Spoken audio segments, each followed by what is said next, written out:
1051, I'm on scene. I'll be assuming Caroline Street Command. I got a 2.5-story wood occupied multiple dwelling. I got heavy fire from the second floor, Charlie side. I have an exposure on the Delta side. We have one line stretch not in operation yet. Primary searches are underway. Status of the fire is doubtful. One passing command. I'm on the first line. Service speed advised. We're on scene. 2-story wood frame. I got heavy fire from the Alpha side.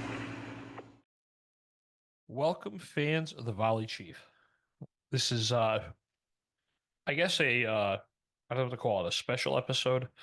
I just want to take a minute and talk about something that has happened recently and kind of just go over it for a little bit. So, for those of you who follow me on social media, you'll know that a couple days ago, my canine partner, Poncho, left us. He just getting sicker and older. He would have been 12 next month. But I just want to take a minute and talk about my canine partner, Poncho. So Poncho was actually given to us by my friend Dave, who actually was from Canada. He gave him to me in 2014, in the spring of 2014. I did one of those things where I did not tell my wife that I got a dog and just brought it to her.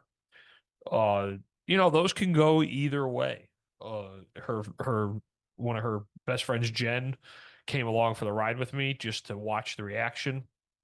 And like most times, it was at first it was not the best decision. I would say. He was definitely a little bit wild and rambunctious. He had already had a little bit of training, but I officially began his training. I'm sorry, I got him in 2015, spring of 2015, but I officially began his training in 2016. I actually, uh, took I forget what they call it now, your Napa Water, the National Police Dog Work Association course for tracking, and we were certified shortly thereafter. As everyone knows listening, most of you have listened to my show, Poncho was my second canine partner. He was the successor to Canine Kevin. Poncho, unfortunately, we did not go out on as many call outs as I did with Kevin, but we had a good run, and Poncho was a great dog. He's a great family dog. The last official call out that we had was in the 2019. He helped locate a missing 11-year-old child. So he definitely, he made an impact. And I did a whole episode on the canine program and how we started it. But I just wanted to start tonight's episode off with mentioning my Poncho. He was named after my grandfather had a Hungarian Vizsla when we were kids. Most of the members in the fire service in the valley knew that if the dog was on the front porch, shaking its head with snot coming out, that my grandfather was somewhere inside the building. The dog followed him straight into fires. So I kind of named him Poncho in honor of that. But I just, again, I just want to take a moment and mention Poncho and his contributions. To him, he was playing a game, never realizing that when we were out looking for someone, the seriousness of the situation, to him, it was just playing a game. So, Canine Poncho, I thank you. And now on to tonight's episode.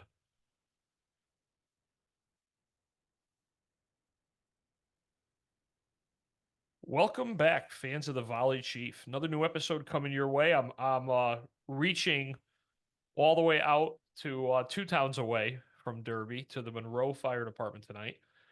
My guest is joining me, sitting probably about 15 to 20 minutes away, so it makes it easy because we know a lot of the same people. We've probably played in some of the same fields according to our in our careers. So I'll let him introduce himself and tell him a little bit about his department. So go ahead, Chief. Yeah, thanks, Chief. Pleasure to join you.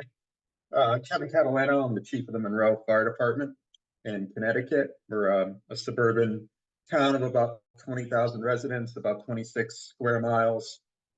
We run fire, but no EMS. We run about 500 to 600 calls a year. And I've been in the fire service 33 years since I've been partaking, but really grew up literally around the firehouse and the fire service. So when I was born, my dad was on the job in Bridgeport Fire Department. So had sort of the pleasure of growing up around a lot of firefighters and his friends that were all on the job as well, and being able to go visit them at the fire stations. And even at a young age, I was always kind of a quiet kid, but I was pretty observant. So, I also, of course, enjoyed hopping in the trucks and sitting behind the wheel, et cetera. But, I was trying to take a lot in even as a young kid. So I'd go through the compartments on the trucks, and I'd pay attention to how the guys were interacting with each other and how the station was laid out and so on. And then, we were one of those households that always had the scanner locked in at Bridgeport Fire, whether my dad was working or not. So, listen to a lot. And this was the 70s and 80s and early 90s when the city was burning a lot. So there was a lot of work to listen to. And again, even as a younger kid before I joined, as a junior firefighter myself, just by being able to listen to calls, you got an appreciation for the value of the importance of the good dispatchers, sort of developed that knack about when it was really a job or not, the way it was dispatched. And even little things of just, appreciating the calmer voices on the radio, right? And sort of what that brought stabilization wise to an incident and so on. So, really got to absorb a lot as a kid. And then as soon as I was old enough, at 16, put my application in and joined the Long Hill Fire Department in Trumbull, which was the closest station to me. And, that was always sort of a cool notion, right? Like back then, the air raid type sirens still went off and the horns when there was a call. And I always say there was no better, like you pull into the firehouse, the horn going off, the bell going off, like that I think that's when it all went downhill. Maybe. I mean, it was pretty cool. I just remember thinking, and I would see some of those guys in town and all. And it's like, I don't know, there's something cool about that and attractive, right? Like the call comes in, these guys are hopping in their cars and pickup trucks, and the blue lights go on, and it's get to the station as fast as you can and throw your gear on and hop in the truck and you're off. And I was just really pulled into that. So I joined there in Long Hill, and I got to say, looking back, those guys were great. Like I said, I had a background, but I had never actually done anything right until I joined there. And they really showed me the ropes there, took me under their wing. I still see a lot of those guys there today, right? Probably a lot of those guys. Again, I was 16, 18. These guys were in their 20s and 30s. Some have families and all. And a lot of them are still around. They're still active volunteering. And then I get to work with them now at mutual aid calls. But, they really invested in me. They showed me a lot. I, took my Fire One there. Just really learned a lot. And in fact, we still joke around because a couple of those guys, including two guys who ultimately became the chiefs of Long Hill, used to joke and they're like, be nice to this kid because he's going to be the chief one day. And I was like, I have no idea what I'm doing down here, guys, but I'm flattered by that, I guess. So they were pretty accurate in their prediction. It took a while, but and not in that department, but one town up once I moved to Monroe. So Nice. And now you guys, Monroe, you have one single fire department, correct? No, so like a lot of departments around this area in Connecticut, there's three separate fire departments. There's Monroe, Stepney, and Stevenson. Operationally, we all work together very, very closely. Any calls of significance, all three departments go and work really well together. But administratively, we're separate, departments that all go back, 100 years or so.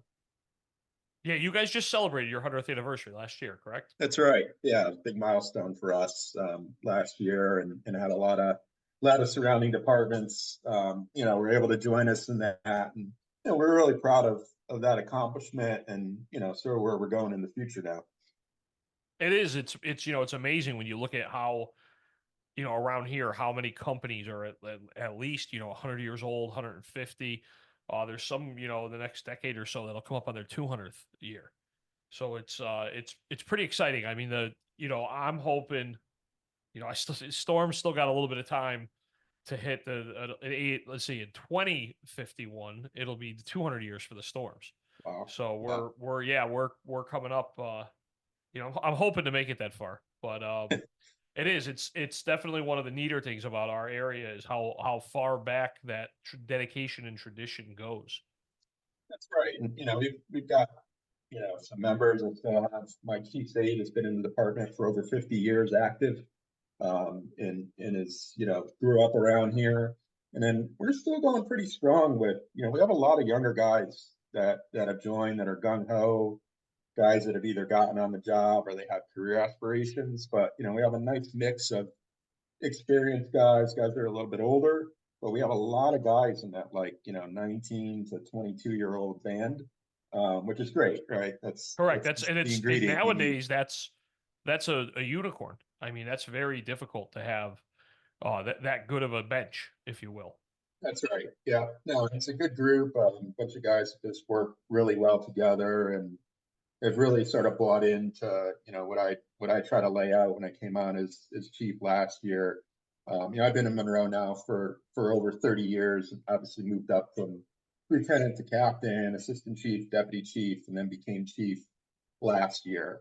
And with that, really tried to leverage some of my background in business to kind of bring some of those leadership techniques and approaches to the table, and just keep building on the good things we were doing. And one of the things we did, which has worked really well, is we kind of laid out there's 6 guiding principles, we call it, and probably the one that's resonated the most and has been a real blessing for me, frankly, and my officers, is we call it collective responsibility, which just means we're all in on this, right? It's not my department, it's not just the officers that are responsible. So in addition to going to training and going to calls, every single firefighter was assigned, if they didn't have one already, a specific job or a task that they're responsible for. So, for example, certain guys are in charge of, rescue equipment, SCBA, public relations. Other guys help out in the buildings and grounds, right? So everybody's kind of got their major is going to calls and doing training, and their minor are sort of these tasks. And they've really embraced it, and it's really helped disperse the load, right? So we're not the typical volunteer department where it's the 20-80 rule, right? Where 20% of the guys are doing 80% of the work. So that's been a really good approach for us. So now, would you say that you're right? Because a lot of topic of conversation in the volunteer fire service is that you're struggling, but it sounds to me like you're doing better than most. I think so. So we have about 40 active firefighters, which is good. We're right about, that's probably about our top capacity in terms of gear lockers, et cetera, and sort of what we've had. I would say the one area that we are a little bit down, I mentioned we have a lot of guys that are probably in the 19 to 22 range, is we have definitely seen the younger teenagers, the junior corps, dwindle down over the last couple of years. We have the least amount of teenagers than we've ever had. So that's definitely challenging. And I know there's some mixed results on that. I know some of your departments in the Valley continue to do really well on that. But that is a trend I think we're seeing, where there's, less younger teenagers maybe that are more, less mechanically inclined or less inclined to put the time and try out the fire service. Yeah, I mean, obviously, we know that the time commitment is always a big issue with the younger kids, and then mixing that in with their school studies and extracurricular activities, and to add that layer in of the firehouse is another. It's like like everybody says, right? It's different when we were kids. And you guys, Monroe, you guys just, my past couple guests that I've had on, we were talking about the flooding. You guys were part, I hate to say, part of that. Also, too, that it affected, right, Monroe, and you guys responded. You had multiple flooding incidents. That's right. Yeah, we had a couple rescue incidents up on close to the Route 34 side of town. Very, very unusual for us. We've never had, anything like that. We did not quite get hit as hard as Oxford and Seymour, a couple of towns to the north of us. But we ended up calling in Bridgeport, Norwalk came up to give us a hand. We don't have a high water vehicle So, they brought some of those resources and also some boats up to assist us with that. So yeah, it's just one of those reminders that, you always got to be prepared for the unexpected. Right, because you guys have Lake Zor, correct? That's right. Yeah. Yeah. So the other Yeah. side of the Stevenson Dam is your territory there, and that again, that was it was such a freak thing in talking to everybody. I was on vacation that day, but the it was not something that a lot of the departments were prepared for. So it definitely, obviously we have the history in the area of flooding, but nothing in recent times. Yeah, no, for sure. We've never had to deal with swiftwater rescue before. We do have a couple guys that are certified at that level, but we really don't have, the equipment or a team to do that. So, we were fortunate that the lower Fairfield County departments that typically deal with that more often did not get hit with that same rainfall and floods. So luckily we were able to get, like I said, their resources to come up and help us with that. I think the crazy thing too about that storm was just the isolation. Like you said, like usually when we have a severe weather event around here, I don't want to say we're all on our own, but we're all dealing with, the areas all getting hit by a tropical storm, all getting hit by a bad snowstorm. But it was so like hyper, almost like laser focused between, you guys, Oxford, Seymour, even, down into Derby where it all dumps, if you will, at the end of it, it wasn't really that bad. It was just kind of amazing how it laser focused. That's right. In fact, we called in, while we were busy taking in calls. So our friends in Shelton and Trumbull fire departments came up to cover the station, cover some additional calls as well. And it's funny you say that because the Trumbull chief had no idea what was going on. He's like, "What?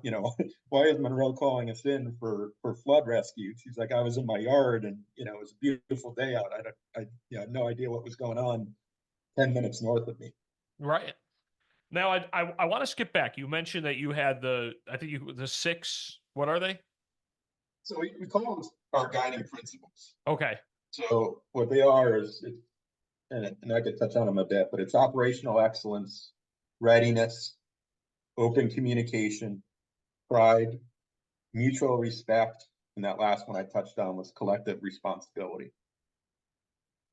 And operational excellence is kind of a broad sweeping one, right? Which is when we do things, we want to do everything well. Right. And if there's certain things that come up, of course, not call wise or anything, but a few things have come up, whether it was hosting a training or a fundraiser idea or something like that, and we kind of evaluated it and we're like, you know what, I'm not sure we have the right amount of people or maybe the right skill set, to do that right now. And I'd rather not do that, right? If we can't do it at 100% and, have an event that's really well planned out and well run, we don't want to do that, right? So we want to set the standard high for everything we do and do it well. The second one, the readiness piece, sort of encompasses everything with like training, truck checks, right? Making sure everything's ready to go. Our guys are well prepared for things. It's funny, Chief, literally 2 days before that flood, when we had all kinds of assistance coming in, we put the finishing touches on a new SOG, which was a storm response protocol SOG. And we had some smaller scale ones, but we kind of built this out because what we were seeing over the last couple of years was, to your point, kind of these short bursts of isolated, windstorms, not quite hurricanes, but those ones that hit town and all of a sudden you're dealing with 20 calls within an hour, trees down and lines down, service off a house, etc. So we've just put together a pretty extensive SOG on that, including establishing a fire command center and bringing in resources and everything. So that was a good example of, we were able to leverage a lot of what we had just pieced together to help us through that sort of acute flood we were dealing with. Yeah, and that's something that I've talked about a couple times on the show. When you have those, it was always customary for us in Derby where if you had, like you said, that thunderstorm that came through, that and you started getting that stack up of calls, for one of the chiefs to kind of just pull over, go to their firehouse, make it somewhere, and to begin triaging, if you will, all the calls, because, we recently had a situation like that where there was no chief officer on the air, and none of the officers kind of took it.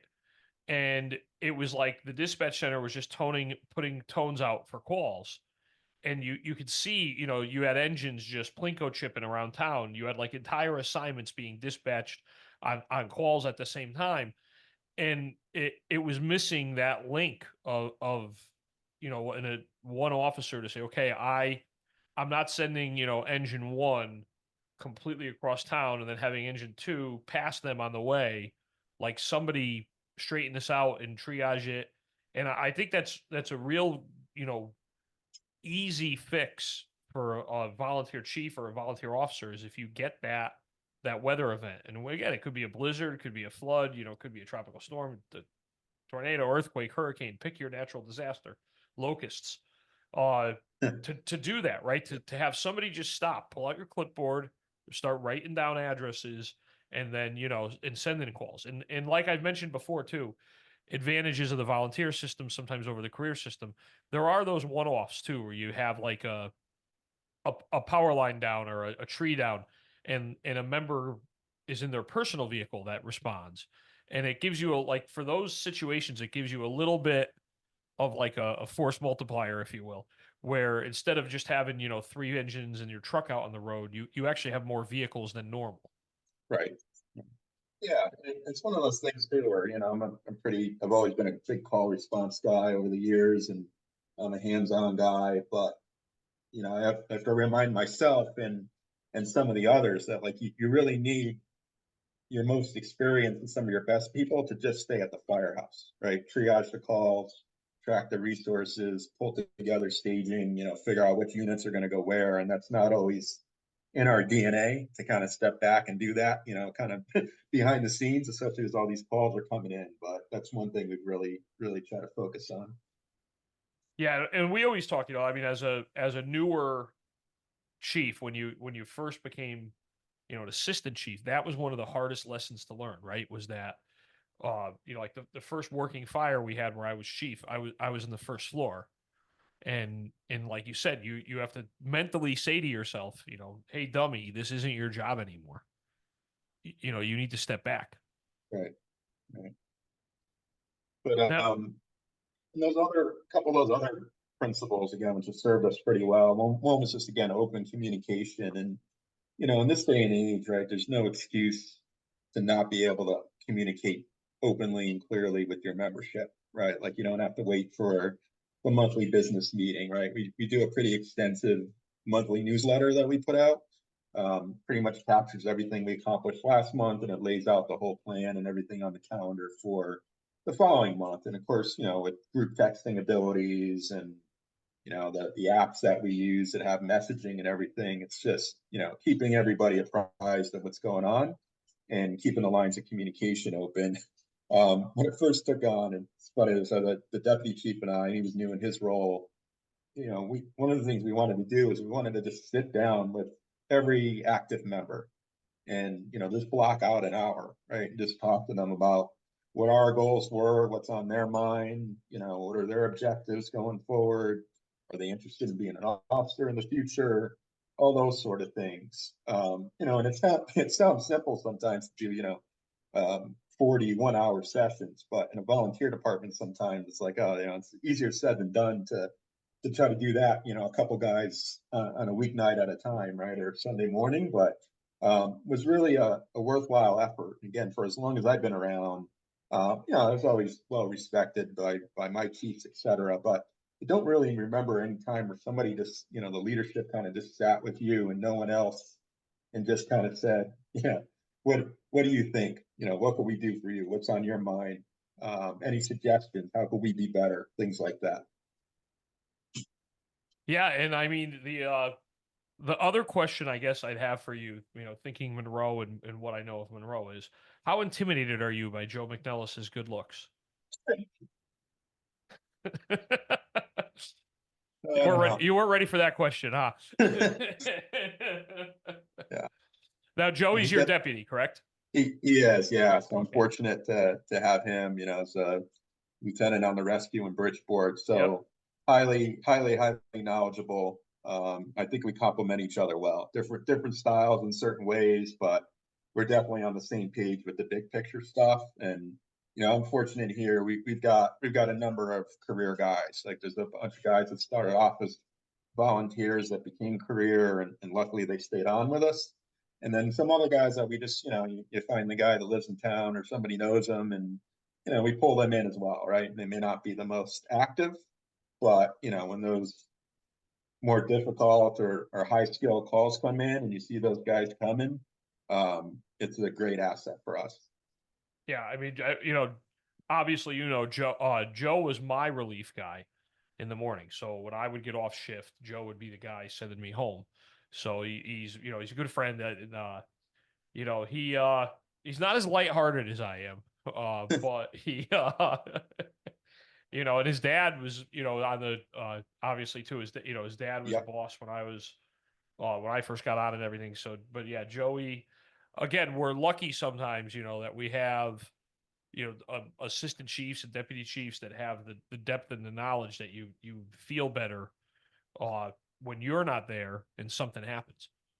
Yeah, no, for sure. And it's good to have, we pride ourselves on, we have really good working relationships with our surrounding towns, our mutual aid partners. And like most volunteer departments, when we get a job, like you can't do it by yourself anymore, right? You need Nope. these other departments either at the scene, or they're the part of the RIT team, or they're covering your station.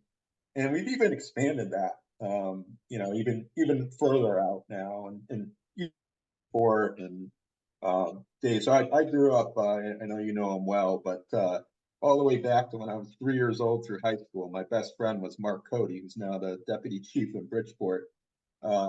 And we were those kids, right? We had every Hot Wheel and Matchbox fire truck, and we had the emergency 51 board game and all that sort of stuff. And be able to talk to him as well, and just the support and the outreach of like, hey, you guys ever need anything, and vice versa. I put it out there. I'm like, look, if you guys get a huge job or something, and your guys are beat, or God forbid, somebody gets hurt or something, you need us to come down there and roll your hose at a scene or help clean up, we'd love to do that. Right. Right. And I know if I get a technical rescue, or I get something really big and I need an engine and a ladder from Bridgeport 2 cities over, I know those guys are going to come up here. So, it's the way we have to operate these days, but it's great to have those connections, to your point, that, I could point to almost every department around here, and, we've either got a member there or we've got a good contact. Yeah, I actually, it's funny you say that. We had Aunt Sonia had a multiple alarm fire, and it was middle of the summer, like middle of the day, and we were drawing companies in, and we got to the point that we were like, oh, we Aunt Sonia's depleted, Derby's depleted, Shelton was with us, we had Seymour, and we started talking about who would cover, and we went, with Milford, and we said, you know what, look, let's call Milford up, because they're going to send an engine and a truck. You're going to have 8 guys that'll get something started. They sent a battalion chief with them.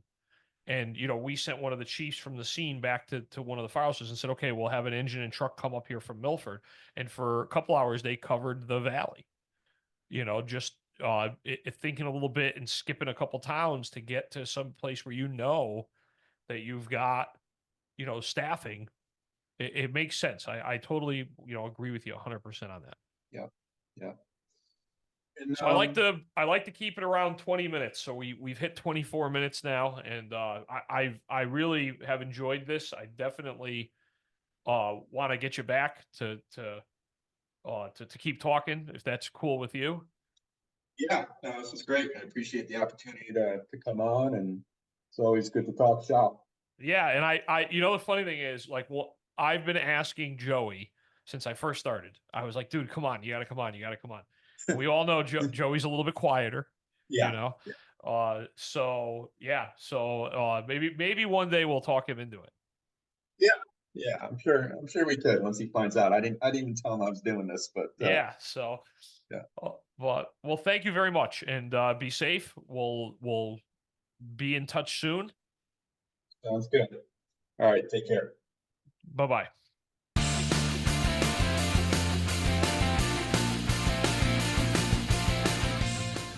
FD1's back in service. Commands terminated.